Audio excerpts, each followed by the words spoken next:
Every country has gangs, but Haiti is different. Its gangs have a country. Ever since the assassination of President Jovenel Moise in July 2021, criminal gangs have become the virtual government. It is their writ which runs large. A beautiful island in the Caribbean paradise has become hellish, racked by poverty and torn apart by criminal violence. This has meant an ever-rising death toll, and common people are suffering due to a scarcity of essential items like food and fuel. But things have really gotten out of hand in the last fortnight. So who is stoking this violence in Haiti, and how badly have the common people been impacted? Our next report gets you the details. Port-au-Prince, the capital of Haiti, resembles a war zone. Roads are blocked, tires set on fire, and armed gangs roam the streets.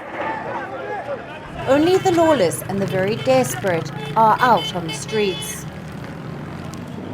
The United Nations has estimated that almost 234 people have been killed in the span of a fortnight in the deadly gang violence that has erupted since the beginning of this month. The assassination of President Jovenel Moise exactly a year ago has given the gangs a free run on the streets of Port-au-Prince. I'm concerned that the situation is spiraling out of control already. Large parts of Port-au-Prince are controlled by gangs. The data we have show that the situation over the past 90 days has gotten worse. And you're at a baseline where Haiti's a very vulnerable place, where you already had 1 million people in the city who were acutely food insecure.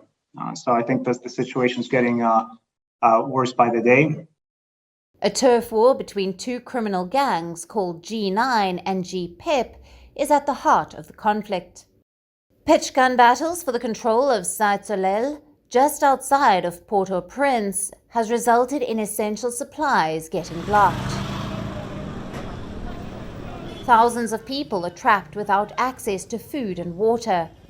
Compounding matters, 2 ships with fuel haven't been able to unload their cargo due to security reasons. This has resulted in chronic shortages at petrol stations. Price of fuel has gone through the roof, making people's anger boil over. Every time they want to raise fuel prices, they allege their scarcity. That's not true. There is stock.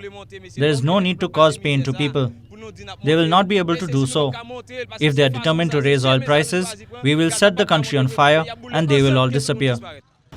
Horrified at the scale of violence unfolding on the streets of Port-au-Prince, the United Nations Security Council has unanimously passed a resolution to stop the sale of small arms to Haiti. An estimated 930 people have been killed since the beginning of this year.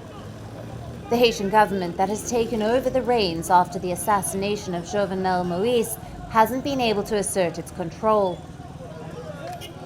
40 people, including former Colombian soldiers, have been arrested for storming into President Jovenel Moise's private residence in a pre-dawn raid for his assassination, but none of them has been charged.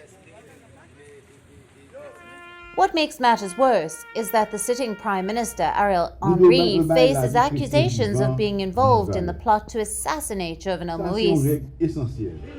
4 judges have so far recused themselves from hearing the case, citing intimidation and threats to personal safety.